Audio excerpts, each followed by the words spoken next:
The rain was relentless. Each drop felt like a tiny hammer against my skin as I stood frozen on the corner of 5th and Madison, my white cane clutched in trembling fingers. I'd dropped it twice already.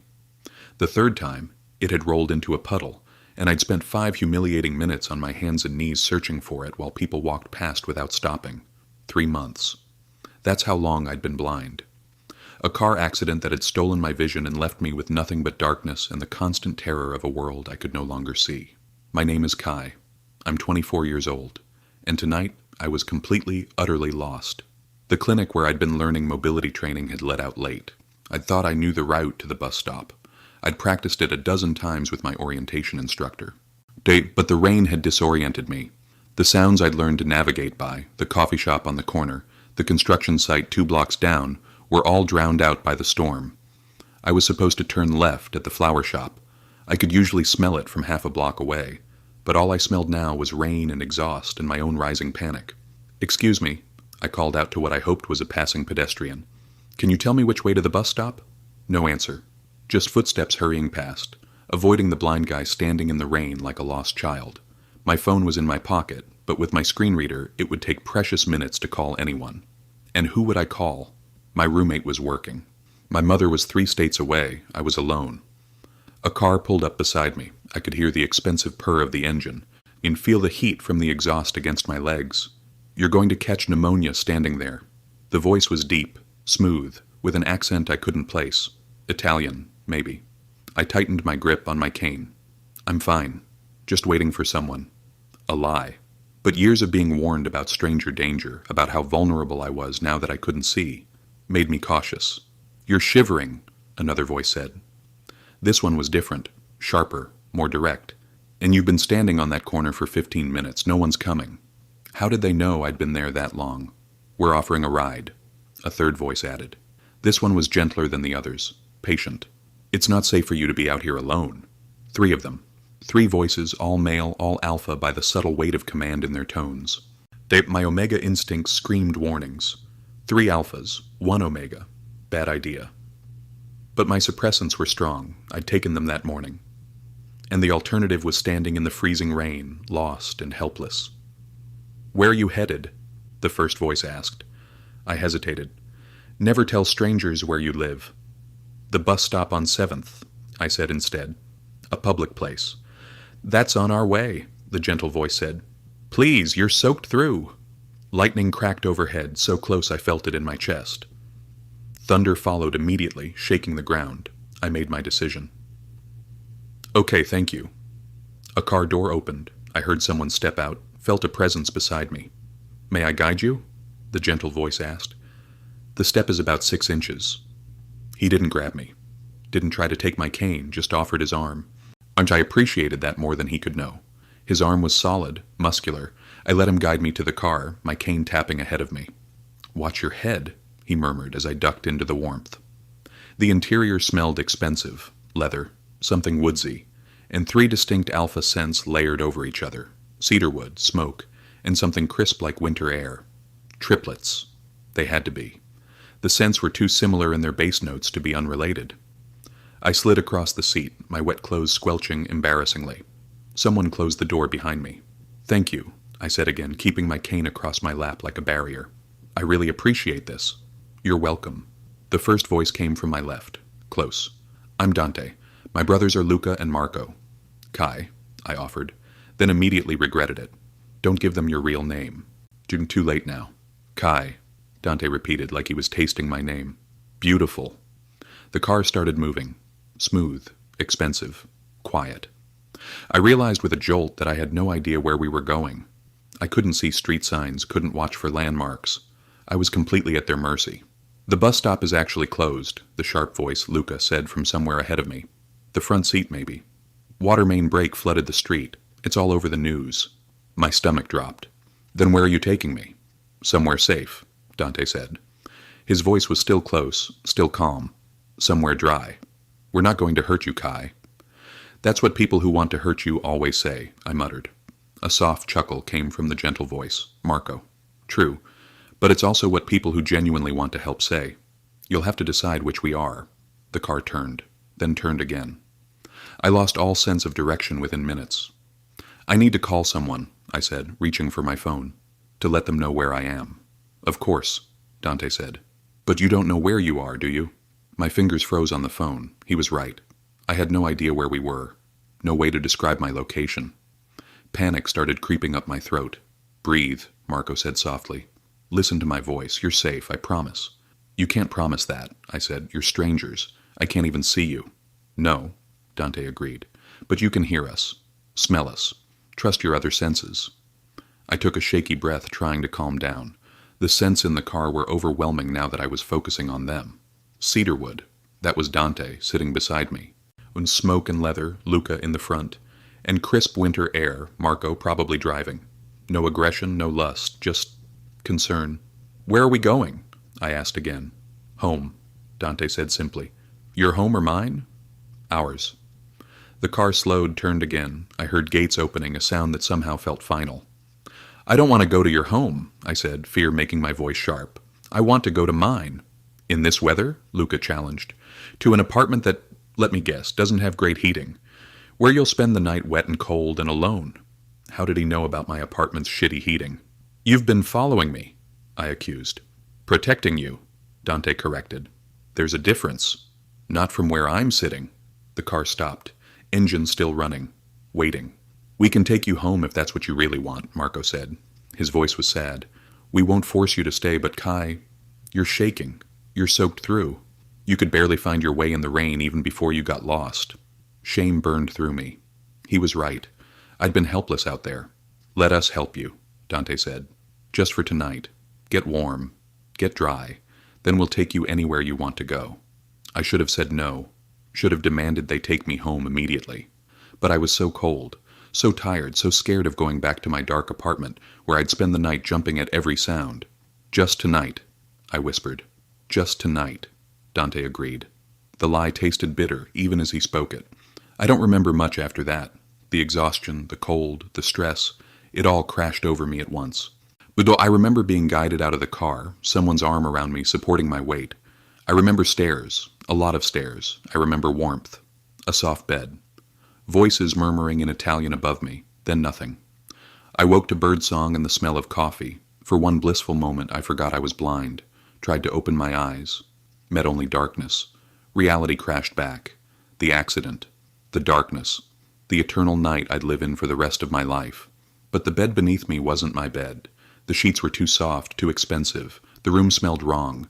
No mildew, no street noise, no familiar sense of home. Panic seized me. I sat up too quickly, my hands flying out, searching for anything familiar. My cane, my phone, anything. My fingers hit a nightstand, smooth wood. Something fell, glass shattering on the floor. Shit, I gasped, freezing. The footsteps approached quickly. A door opened. Kai? It was Marco's voice, the gentle one. Are you all right?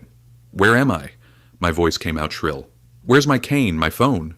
You're safe, he said, his footsteps coming closer. Don't move, there's glass on the floor. I need my cane, I repeated, hating how my voice shook. I know. His voice was closer now, right beside the bed. Your cane is right here. May I hand it to you? I held out my hand, felt the familiar weight of my cane placed gently in my palm. The relief was overwhelming. Your phone is charging on the other nightstand, Marco continued. To your left, about 2 feet.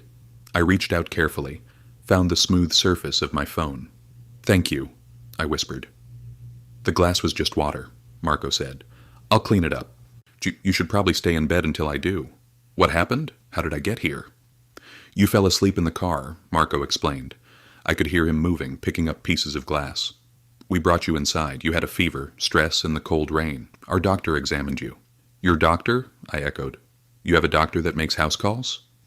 We have resources, Marco said simply. My phone buzzed in my hand. I activated the screen reader with practiced movements. 23 missed calls, 47 text messages. All from my roommate Jason, escalating from concerned to panicked to threatening to call the police. I need to call him, I said. My roommate. He'll be worried. Of course. I dialed, hands shaking. Jason answered on the first ring. Kai? Where the fuck are you? I've been calling all night. I'm sorry, I said. I got lost in the rain. Some people gave me a ride. I'm safe. Some people? What people? Where are you? I hesitated. I... I don't know. You don't know? Kai, what the hell? I'm blind, Jason, I snapped, frustration boiling over. I can't exactly read street signs. Silence on the other end, then quieter. Are you safe? Really? I thought about the expensive sheets, the gentle way Marco was cleaning up glass I'd broken, the fact that they'd called a doctor to check on me. Yes, I said, I think so. Do you want me to come get you? Did I? Not yet, I heard myself say. I'll call you later. I hung up before he could argue. Marco had finished cleaning. I could hear him straightening up. Where are my clothes? I asked, realizing I was wearing something soft and unfamiliar. Being laundered. Once you were soaked through, we had to change you. Heat flooded my face. You... who... Medical staff, Marco said quickly. Professional. Your privacy was respected. Small comfort. I need to go home, I said. You should eat first, and we should talk. About what? About who you are. About who we are. About why we've been watching over you for the past 3 months. My blood went cold. 3 months? I whispered.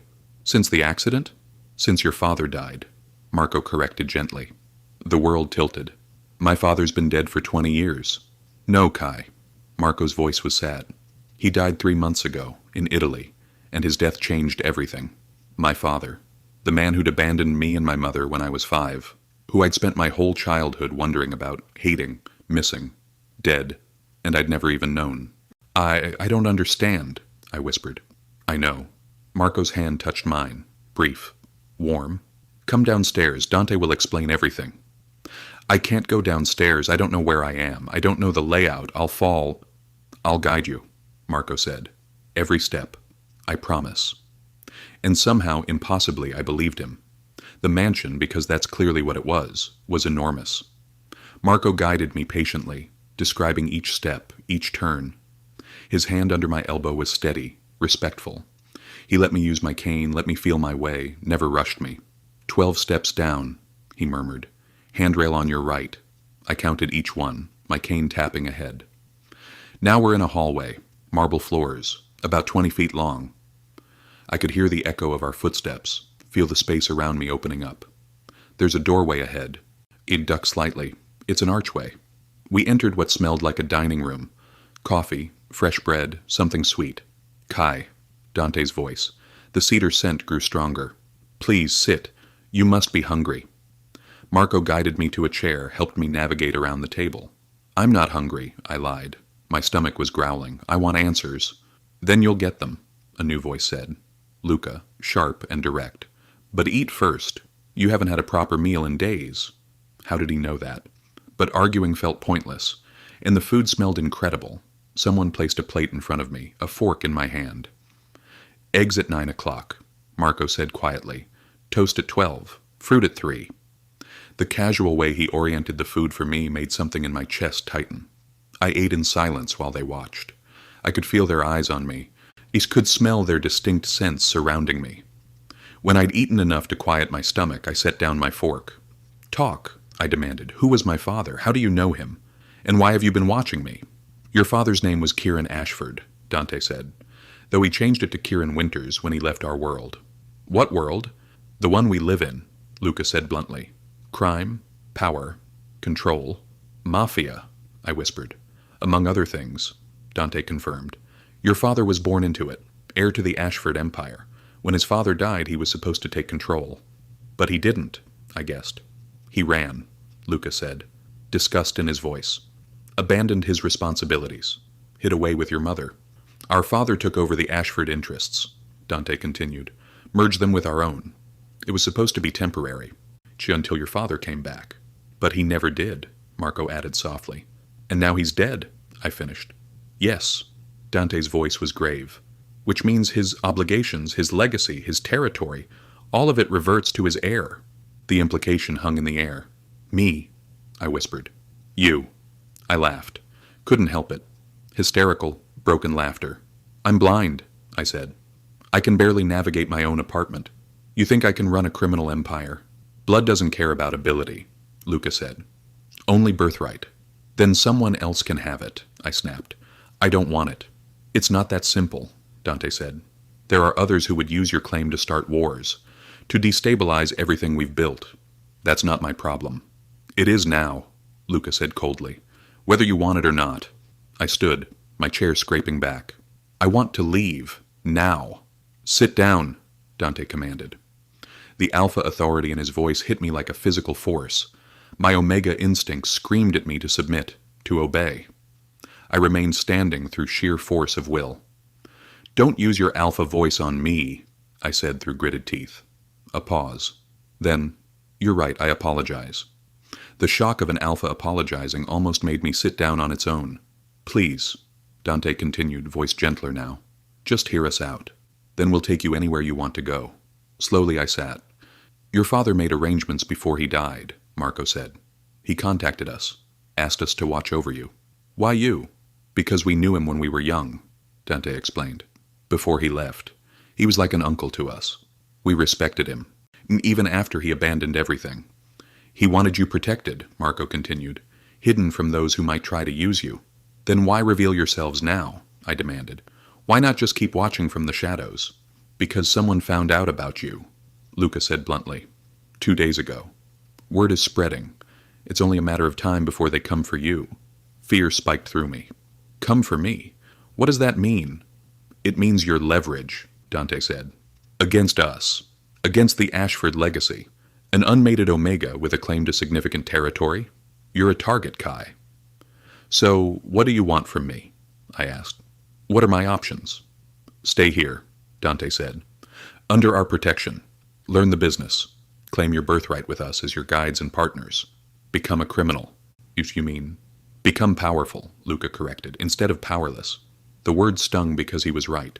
I was powerless, blind, vulnerable, dependent on others for everything. Or, I asked, or we arrange for you to disappear, Marco said quietly. New identity. New city.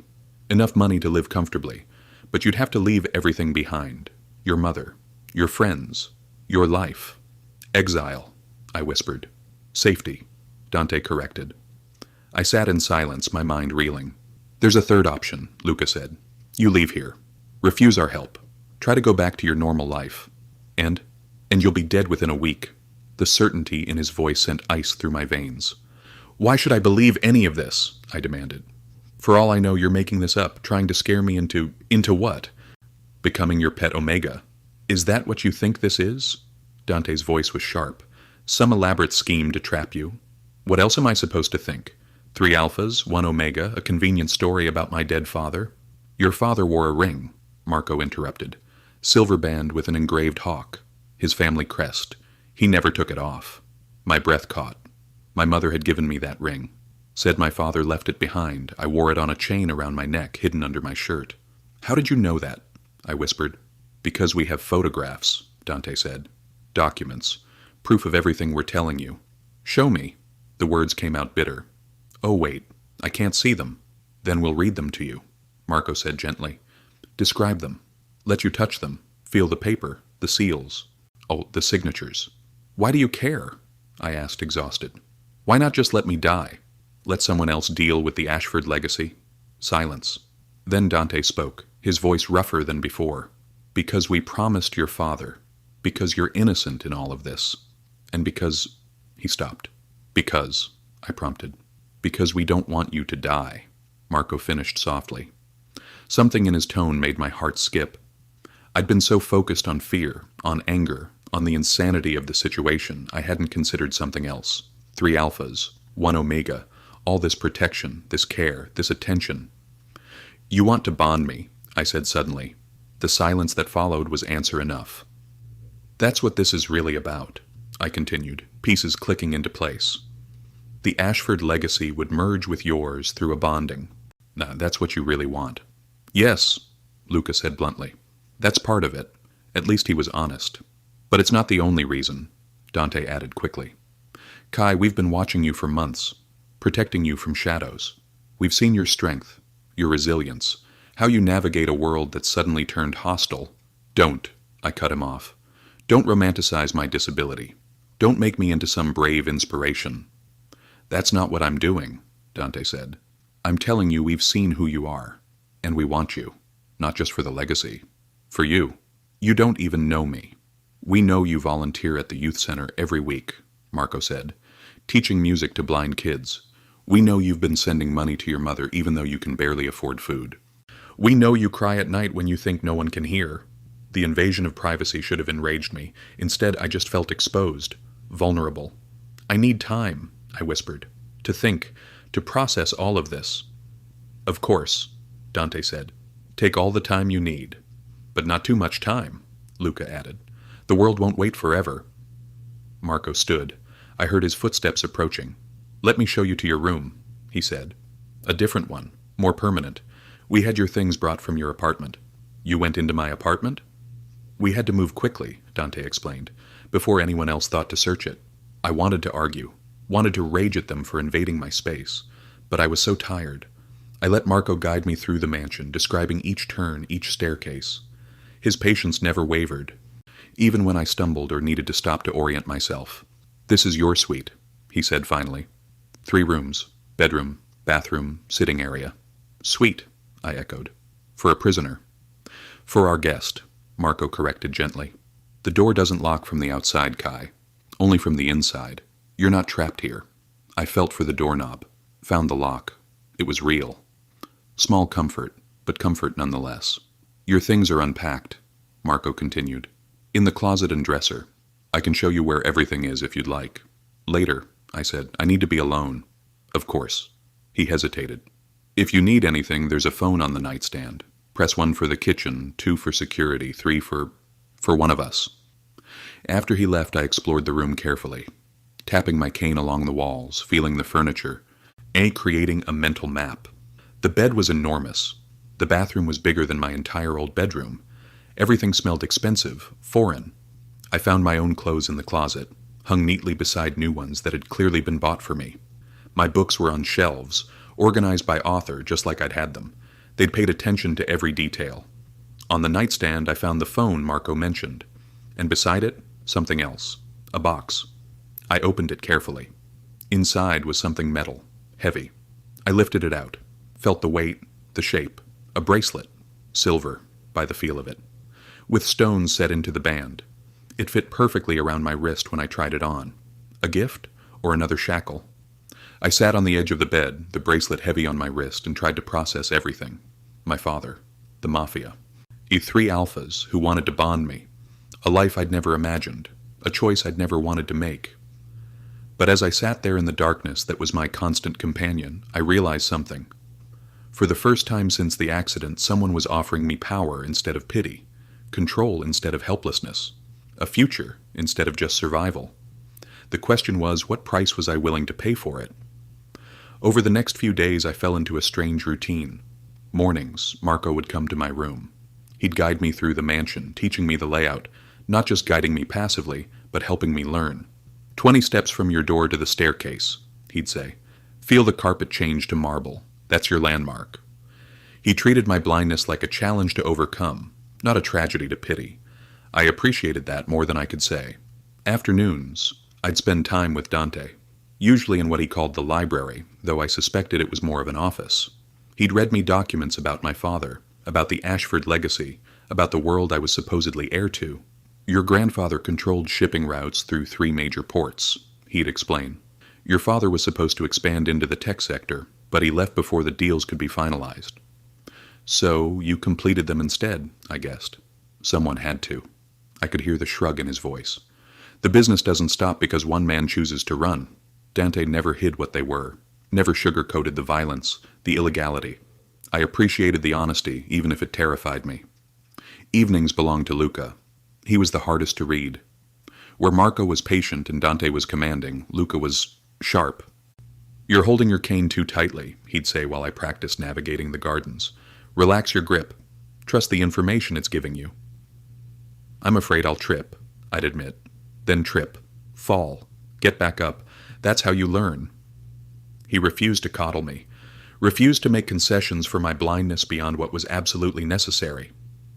At first it infuriated me, but slowly I realized he was teaching me something the others weren't, that being blind didn't mean being helpless. You're relying on us too much, he said one evening, building your mental maps based on our descriptions. What happens when we're not here? Then I guess I'll be lost, I snapped. No. His hand caught my arm, firm but not rough. Then you'll figure it out yourself, because you're smart enough and strong enough to adapt. I can't see, Luca. I can't just... You can hear. You can smell. You can feel air currents and temperature changes. You can count steps and memorize patterns. His voice was intense. Your eyes failed you. That doesn't mean you're broken. Something about the certainty in his voice cracked something open in me. I cried that night. For the first time since the accident, I let myself really grieve what I'd lost. And when Luca heard me through the door, he didn't burst in, didn't try to fix it. He just sat outside my room all night. I could hear him there, a solid presence, protecting me even from my own pain. 2 weeks into my stay, things changed. I woke to the smell of all three of them in my room. Cedarwood, smoke, winter air, all at once. Kai, Dante's voice urgent, we need to talk, now. I sat up, reaching for my cane. What's wrong? Someone tried to breach the property last night, Marco said. Professional team. They were looking for you. My blood went cold. Who? We're still investigating, Luca said. But it's clear our enemies know you're here. We need to move you somewhere safer. Safer than a fortress? I asked. We have a property in Italy, Dante explained. Remote, secure. We'll be taking you there within the hour. I don't have a passport. We've arranged one, Luca interrupted. Under a new name. Kai Moretti. Moretti. Their family name. You're just claiming me? Without my consent? We're protecting you, Dante corrected. The name is for the paperwork. Nothing more. Unless you want it to be. The implication was clear. I haven't agreed to bond with you, I said. We know, Marco said gently. This isn't about that. This is about keeping you alive. An hour later, I was in a car again. Then a private plane. Then another car. The brothers surrounded me the entire time, never leaving me alone, never letting me out of their sight. By the time we arrived at the Italian property, I was exhausted. It's a villa, Marco explained as he guided me inside. Built in the 1700s, surrounded by olive groves and vineyards. Very private. Very isolated, you mean? I muttered. Both, he agreed. The next few weeks blurred together. Days spent learning a new layout, new routines, nights listening to the unfamiliar sounds of the Italian countryside, and always, always, the presence of the three brothers. They were courting me.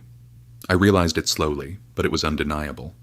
Dante brought me gifts, a braille watch, books on tape, small things that showed he was thinking of me. Marco spent hours teaching me Italian, patient with my mistakes, celebrating my progress. And Luca. Luca challenged me, pushed me, made me stronger. You're walking differently, he observed one morning.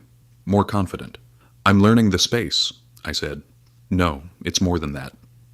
His scent wrapped around me, smoke and leather. You're starting to trust yourself again. He was right. For the first time since the accident, I felt like I was adapting instead of just surviving. But there was still the matter of the bond, of the choice I'd been avoiding. One evening, all three of them came to me. We need your answer, Kai, Dante said. Not because we're pushing you, but because our enemies are closing in. We need to know your decision. What decision? I asked, though I knew. Will you claim your birthright? Marco asked. With us as your partners. Will you let us bond you? Luca added bluntly. Or will you choose exile? Dante finished. A new life? Far from all of this? I'd been thinking about this for weeks, weighing my options. I don't want to run, I said finally. I'm tired of being helpless. Tired of being protected like I'm made of glass. Then stay, Dante urged. But I don't know if I'm ready to bond, I admitted. I barely know you. And what you're asking, it's forever. We can wait, Marco said. As long as you need. Can you? I challenged. Because every day I delay, I'm a weakness. An unbonded omega with a claim to power. That's a vulnerability. You're worth the vulnerability, Dante said softly. Something in his voice made my heart skip. Why? I whispered. Why do you care so much? Because you're brave, Marco said. Because you're strong. Because you don't let your blindness define you, Luca added. Because we've been looking for you our entire lives, Dante finished. And we didn't even know it until we found you. The confession hung in the air. I need time, I said. More time. Then take it, Dante agreed. But Kai? Yes? While you're deciding, should we let us show you what a life with us could look like? Over the next month, they did exactly that. They showed me power, respect, and resources. But more than that, they showed me themselves. Dante's fierce protectiveness that masked a surprisingly gentle heart. Marco's patience that came from a deep well of understanding. Luca's sharp edges that hid a profound desire to see me succeed. They showed me that being bonded to them wouldn't mean being owned. It would mean being partners. And slowly, my resistance began to crack. Until one night after Marco had spent hours reading me poetry in Italian, I made my decision. "I'll stay," I said. "I'll claim my birthright." "And the bond?" Dante asked carefully. I took a deep breath. "I want it. I want you. All of you." The relief in their combined sense was overwhelming. "Are you sure?" Marco asked. "Once we bond, I'm sure," I interrupted. "I've never been more sure of anything." The bonding ceremony happened that night. 3 bites, 3 claims, 3 bonds snapping into place, and for the first time since the accident, I didn't feel alone in the darkness. I had 3 alphas who saw me, truly saw me, even when I couldn't see myself. 2 years later, I stood in the gardens of our villa, one hand on my pregnant belly, listening to the sound of our daughter playing nearby. "Careful, Isabella," Dante called out. "Don't run too fast." "Let her run," Luca countered. "She needs to learn her limits." "She's 3, Marco laughed. "She doesn't have limits yet." I smiled, feeling the bond pulse with their love, their presence, their certainty. I'd chosen this life, this family, this future, and I'd never regretted it once. The world might see me as a blind Omega who got lucky, but I knew the truth. I wasn't lucky, I was loved, and that made all the difference. Thank you for joining me on this journey. If this story moved you, subscribe for more tales of finding strength in unexpected places, of love that sees beyond the surface, and of choosing your own destiny even when the path is dark. Until next time, remember, your limitations don't define you. Your choices do. Be brave, be bold, be loved. But let me tell you about the moments between, the ones that built our foundation. The first week in the mansion was hell. Not because of the brothers, they were surprisingly respectful of my boundaries, but because I couldn't do anything without help. I couldn't find the bathroom without Marco's guidance, couldn't navigate to the kitchen without Dante's patient directions, couldn't even dress myself properly, because I didn't know where my clothes were. It was humiliating. "I need to go home," I told Dante on the 5th day, frustration boiling over. "I can't live like this." "Like what?" he asked. "Like an invalid, like a child." "I can't do anything here." "Then we'll teach you," he said simply. "I don't want to be taught," I snapped. "I want my independence back." "Then take it," Luca's voice cut in from the doorway. "Stop waiting for us to give it to you." I turned toward his scent. "Excuse me?" "You're acting helpless," he said bluntly. "Sitting in your room, waiting for someone to guide you everywhere. That's not the Omega who survived 3 months of blindness on his own." "I had familiar spaces then," I argued. "I knew my apartment. I knew my routes." "So, learn these routes," Luca challenged. "Figure it out. You're smart enough." "I can't just—" "Why not?" He was closer now. I could feel his presence. "Your cane works the same here as it did in your apartment. Your ears work. Your nose works. So use them." "Luca," Marco's voice held a warning. "Don't push too hard." "He needs to be pushed," Luca countered. "Otherwise he'll stay dependent forever." Something in his words stung because they were true. I'd been letting myself be helpless, letting the brothers do everything for me because it was easier than struggling. "Fine," I said, standing up. "I'll figure it out myself." "Good," Luca said. "Start with the bathroom. It's 20 steps straight ahead. Try not to run into anything." He left before I could respond. I stood there, cane in hand, furious and terrified in equal measure. 20 steps. I could do 20 steps. I made it 15 before running into what felt like a table. Something fell. Glass shattering. "Kai?" Dante's voice concerned. "I'm fine," I called back, embarrassed. "Just knocked something over." Footsteps approached. I smelled cedarwood. "Let me help." "No." I cut Dante off. "Luca's right. I need to do this myself." A pause. Then, "All right, but I'll stay nearby, in case you need me." I continued more carefully this time, counting steps, feeling with my cane, creating a mental map. It took me an hour to successfully navigate from my room to the bathroom and back, but I did it, and the next day I tried again, and again, each time getting a little faster, a little more confident. Luca never praised me, but every evening I'd find small changes in my room. Furniture moved slightly closer to where I'd expect it. Obstacles removed from paths I'd established. He was helping me without hovering. I appreciated that more than I could say. By the end of the second week, I could navigate the entire second floor on my own. The third week, I started on the first floor. Marco made it easier. He'd spend hours with me, describing everything in meticulous detail. The kitchen is 30 feet long, he'd explain. Counters on both sides. The stove is on the left, 20 paces from the entrance. The refrigerator is on the right, 12 paces. How am I supposed to remember all of that? I asked, overwhelmed. The same way you remember music, Marco said gently. You used to play piano, didn't you? Before the accident. How did you... There was a keyboard in your apartment, he said. Old, well used. You kept it by the window. The fact that he'd noticed such a small detail made something warm bloom in my chest. I did play, I admitted. Not well, but I enjoyed it. There's a piano here, Marco said, in the music room. Would you like to try it? I hadn't touched a piano since the accident. Well, hadn't wanted to. Music had always been visual for me, reading sheets, watching my hands. But Marco guided me to the music room, helped me find the bench, the keys. Just feel it, he encouraged. Let your muscle memory guide you. I placed my hands on the keys. They felt foreign and familiar all at once. I played a simple scale, clumsy, hesitant, then a melody, something I'd learned years ago. My fingers remembered even if my eyes couldn't see. Beautiful, Marco murmured. I played until my fingers hurt, until I'd forgotten about being blind, about being trapped, about being afraid. Music was still mine, and Marco had given it back to me. The fourth week, things shifted. I woke to find my suppressants running low. I'd brought enough for a month, maybe slightly more, but I'd been so focused on everything else.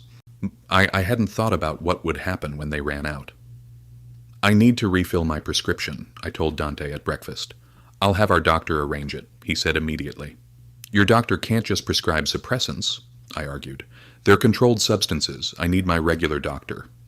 Who is 3,000 miles away, Luca pointed out, in a country we can't safely return to right now. Right, because I was supposedly in danger. I'd almost forgotten in the comfortable routine we'd established. How long until you run out? Marco asked.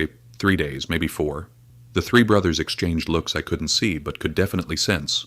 What? I demanded. What's wrong? Nothing's wrong, Dante said carefully. It's just, when your suppressants run out, you'll go into heat. My stomach dropped. I hadn't had a heat in over a year. The suppressants had kept them completely at bay. A heat. Here.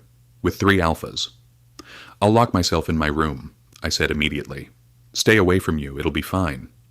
Kai, Marco started. I said it'll be fine, I interrupted, trying to convince myself as much as them. But 3 days later, when the first waves of heat started, I realized it wouldn't be fine at all. The heat hit harder than I'd ever experienced. Maybe because I'd been on suppressants so long. Maybe because of the stress. Maybe because I was surrounded by 3 unmated alphas whose scents I'd been breathing for weeks. I locked myself in my room like I'd promised.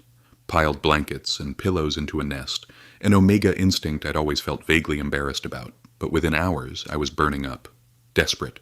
My body screaming for something I'd never let myself want. Alphas. I needed alphas. I'd felt mild heats before, uncomfortable but manageable. This was different. This was agony. I pressed my face into a pillowcase that smelled like Marco's winter crisp scent and whimpered. A knock at the door made me freeze. Kai. Dante's voice strained. Are you all right? Go away, I gasped out. Please, just go. Your scent. He stopped, took a breath. You're in pain. Let us help. You can't help with this. We can. Marco's voice now. We're bonded to you in everything but official ceremony.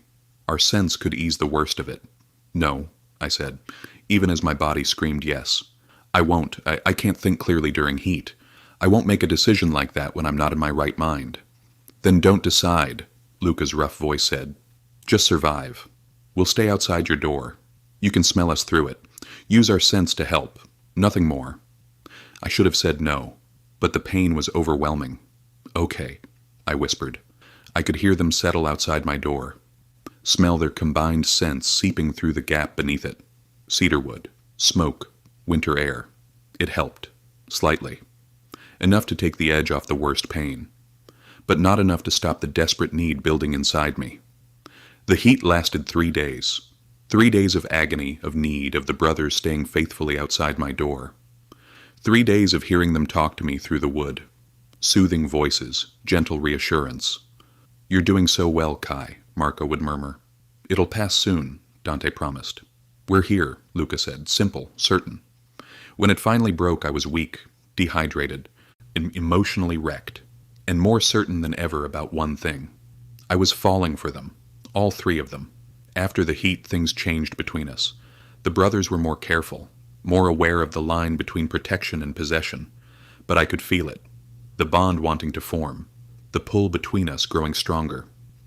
"We need to talk about what happens next," Dante said one evening. We were in the library. I'd learned the space well enough to navigate it independently now. "What do you mean?" I asked. "Your heat showed us something," he said carefully. "The bond wants to form. Biology is pushing us together. But we're resisting," Marco added. "Because you're not ready." "Are you?" I asked. "Ready?"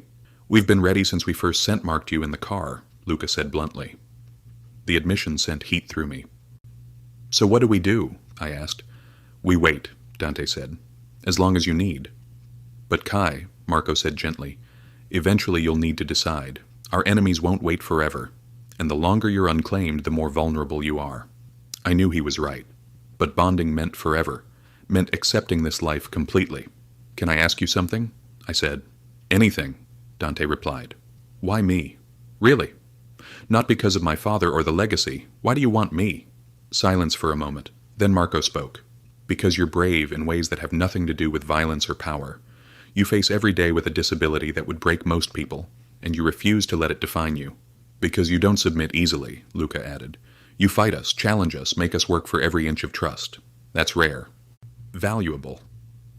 "Because you make us want to be better," Dante finished. "Not just stronger alphas, but better men." The honesty in their voices undid something in me. "I'm not brave," I whispered. "I'm terrified all the time." "Bravery isn't the absence of fear," Marco said. "It's acting despite it." "And you do that every day," Luca added.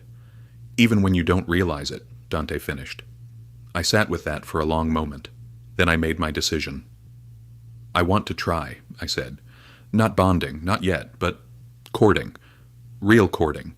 Let me get to know you as more than just protectors." "What do you want to know?" Dante asked. "Everything." I wanted to know everything. Over the next weeks, they showed me who they really were. Dante told me about growing up as the eldest, the weight of expectation, the loneliness of command. "I was 8 when our father told me I'd run the family someday," he said. "I've been preparing ever since. It's all I've ever known." "Don't you ever want something different?" I asked. "I did once," he admitted. "When I was young, I wanted to be a chef." "A chef?" I couldn't hide my surprise. He laughed, warm, genuine. "I love cooking, creating something beautiful from simple ingredients. It was the one thing that was mine." "Do you still cook?" I asked. "Sometimes, when no one's watching." "Cook for me," I said impulsively. "I can't watch, but I can taste." The next evening, Dante made me dinner, every dish described in detail before I tasted it. I fell a little bit in love with him that night. Marco shared his poetry, read me verses he'd written over the years. "This one's about loss," he'd say. And then words so beautiful they made me ache. "You should publish these," I told him. "Who would care about poetry from a criminal?" he asked, but I could hear the hope in his voice. "I would," I said. "They're beautiful, Marco." He read to me every night after that, and I fell a little bit in love with him too. Luca was harder to know. Guarded, but slowly he opened up. "I was the youngest by 6 minutes," he told me one day while we practiced navigation. "Dante was the heir. Marco was the gentle one. I had to find my place." "So you became the fighter," I guessed. "The protector," he corrected. "I keep my brother safe. That's my role." "Who keeps you safe?" I asked.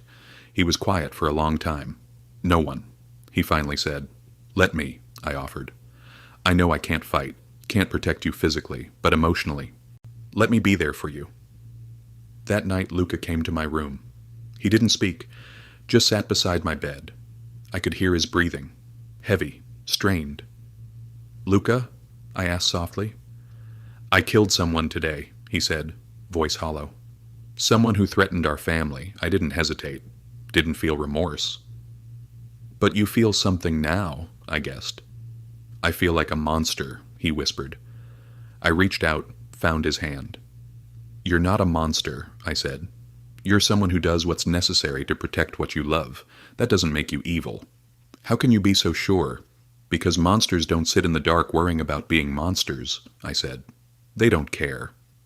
He stayed with me that night, sitting beside my bed holding my hand, and I fell completely in love with him. 6 weeks after arriving in Italy, I made my final decision. We were in the garden. Marco had taught me the layout so well I could navigate it independently. All 3 brothers were there. I could smell them, sense them surrounding me. "I've decided," I said. I felt them go still.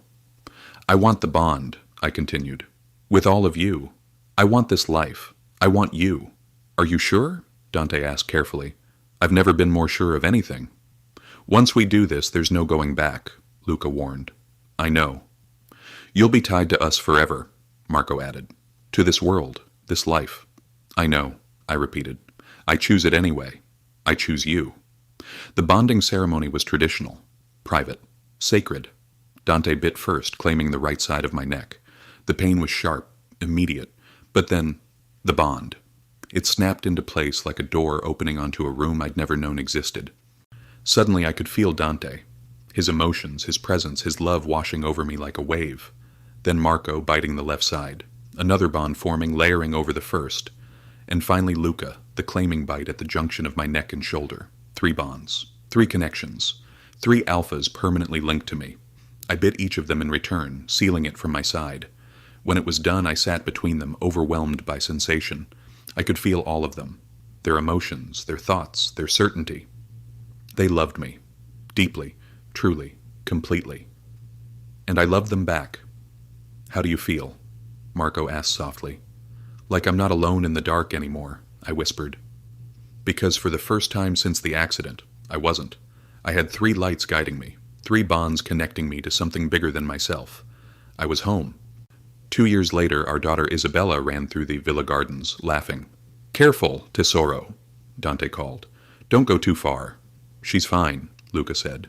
"Let her explore." "She's 3, Marco argued. "She needs supervision." I smiled, one hand on my pregnant belly. "Our second child. A boy this time." "They're arguing about parenting styles again," I said to the baby. "You'll get used to it."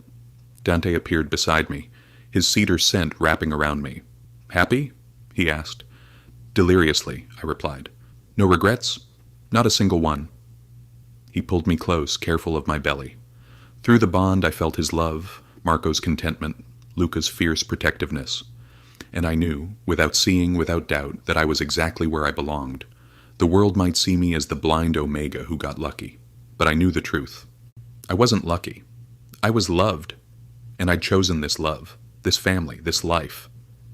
In the darkness I'd once feared, I'd found everything I never knew I needed. 3 alphas who saw me, a family who chose me, a future worth fighting for. And that was more than enough. Thank you for being part of this journey. Subscribe for more stories of finding love in unexpected places, of strength in vulnerability, and of choosing your own path even when you can't see where it leads. Until next time, be brave, be bold, be loved. And remember, your limitations don't define you. Your choices do. But there's more to tell. The parts I haven't shared yet. The day after we bonded, Dante brought me a box. "What is it?" I asked, feeling the weight of it.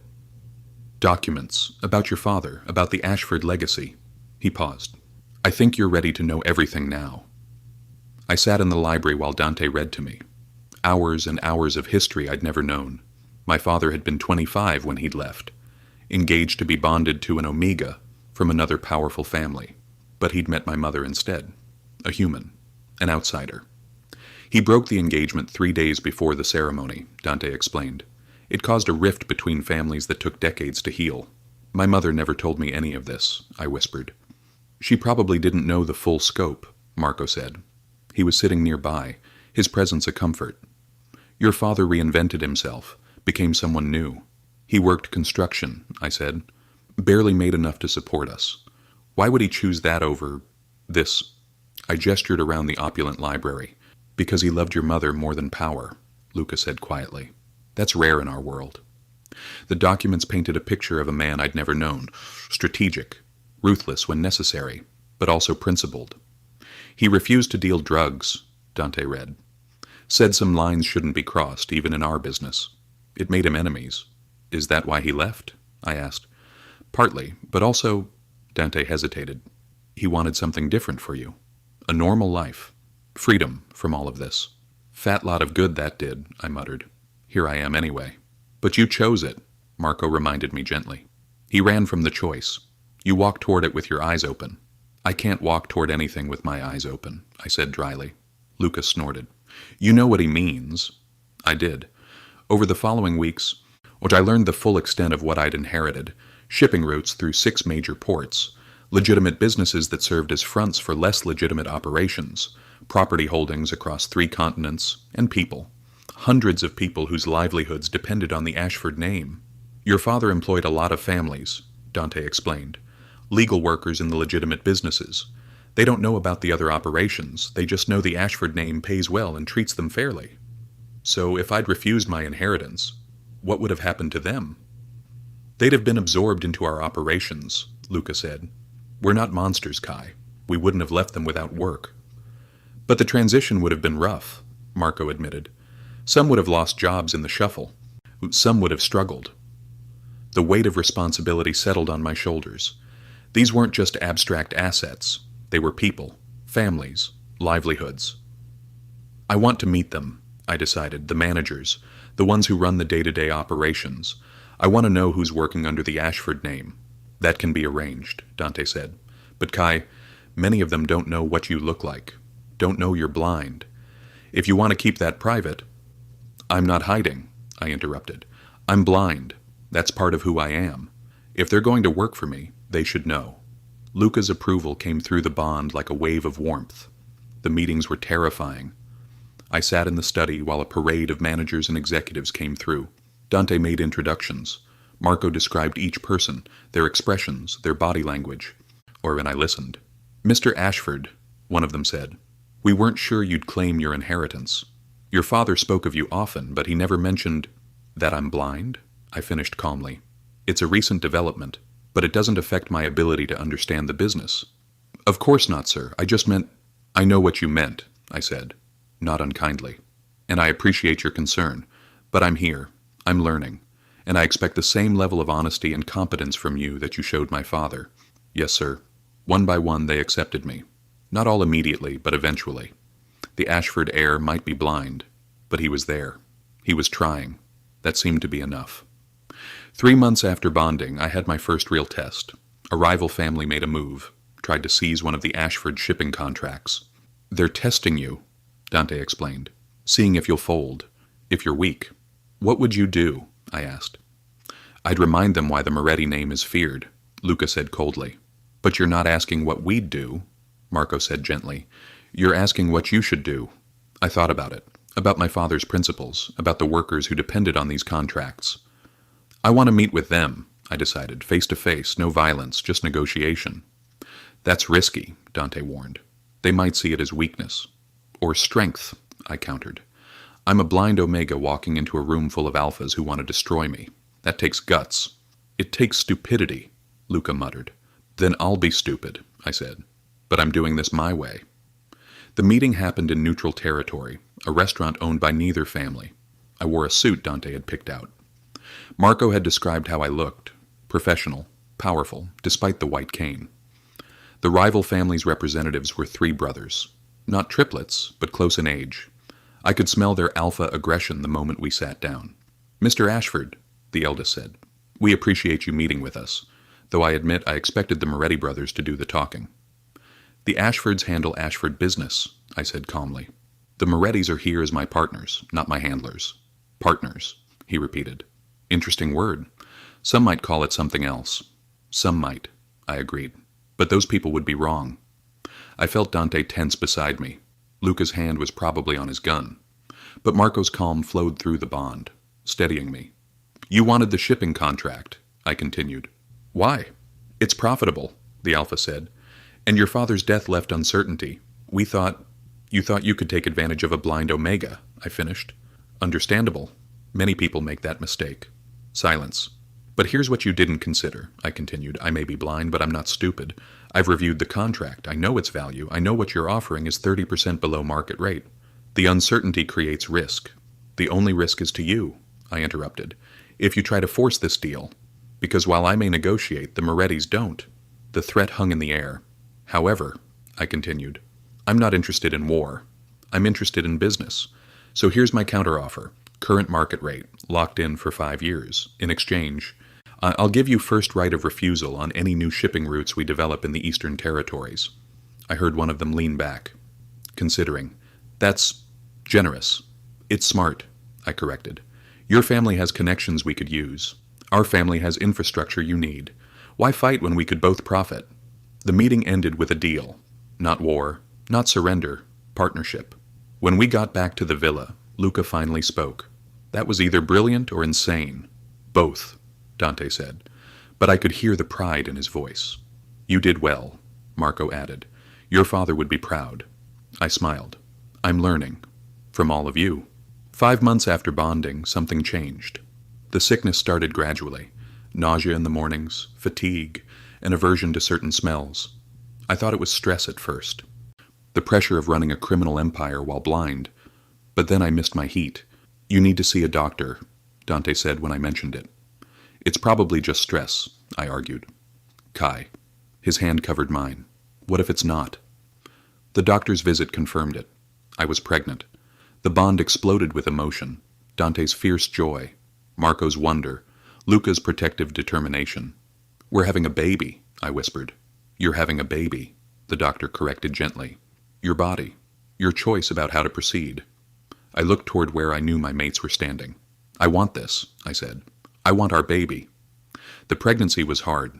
Being blind while pregnant added complications I hadn't anticipated. My balance was off. My spatial awareness was disrupted. But my mates were there, every step. Dante read me every pregnancy book he could find. Marco helped me navigate the changes in my body. Luca somehow became an expert on omega pregnancies, anticipating my needs before I voiced them. At 6 months, I could feel the baby moving. Give me your hand, I told Dante one evening. I placed his palm on my belly, felt him go still as the baby kicked. That's our child, he breathed. Our daughter, I corrected. The doctor had confirmed it earlier. Isabella, Marco suggested. After our mother. Perfect, I agreed. Isabella arrived on a Thursday morning, after 16 hours of labor. It was the hardest thing I'd ever done, and the most rewarding. When they placed her in my arms, I couldn't see her, but I could feel her, smell her, hear her tiny cries. She's beautiful, Dante said, his voice thick with emotion. She has your nose, Marco added, and Luca's stubborn chin. And Dante's eyes, Luca said softly. What color? I asked. I'd never know what my daughter looked like, never see her smile, but I'd feel her, love her, be her father, and that was enough. Green, Dante said, like spring. I held Isabella close, breathing in her new baby scent, and felt complete. 2 years later, our son Marco, named after the gentlest of my mates, was born. Watching our family grow, feeling the love through the bonds, I realized something. I'd spent so long focusing on what I'd lost when I went blind, but blindness had led me here, to them, to this life. Maybe I needed to lose my sight to finally see what mattered. Family, love, connection, not power or wealth or status, just this. 3 alphas who loved me, 2 children who needed me. Sure, bays, a life I'd chosen instead of one chosen for me. I'd accepted a ride in the rain from 3 strangers and found everything I'd been searching for. Thank you for being part of this journey from beginning to end. From that first terrifying car ride to this moment of complete happiness. If this story touched you, subscribe for more tales of unexpected love, of strength and vulnerability, and of families built on choice rather than chance. Until next time, remember, sometimes the darkest moments lead to the brightest futures. Sometimes losing one sense opens others. Sometimes accepting help from strangers changes everything. Be brave, be bold, be loved, always. One last thing. On our 5th anniversary of bonding, Dante brought me back to that street corner, 5th and Madison, where it all began. Why are we here? I asked, confused. Because this is where I first saw you, he said, standing in the rain, lost, Beautiful. Brave. Marco's hand found mine. This is where we knew we had to protect you. Where we knew we'd do anything to keep you safe, Luca added. I stood on that corner, remembering the terror, the helplessness, the decision to trust 3 strangers. I was so scared that night, I admitted. We know, Dante said. But you got in the car anyway, Marco added. That took courage, Luca finished. Or stupidity, I said wryly. Both, they agreed in unison. I laughed. Do you regret it? Dante asked. Getting in that car? I thought about everything that had come after. The fear, the challenges, the loss of control, but also the love, the family, the life I'd never imagined possible. No, I said. I don't regret it at all. Good, Dante said, because we don't either. We stood there on that corner, 5 years later, completely changed. I was no longer the lost Omega in the rain. I was a father, a partner, an heir who'd claimed his birthright, a man who'd found strength in darkness, and I'd do it all again. Every terrifying moment, because it led me here, to them, to home.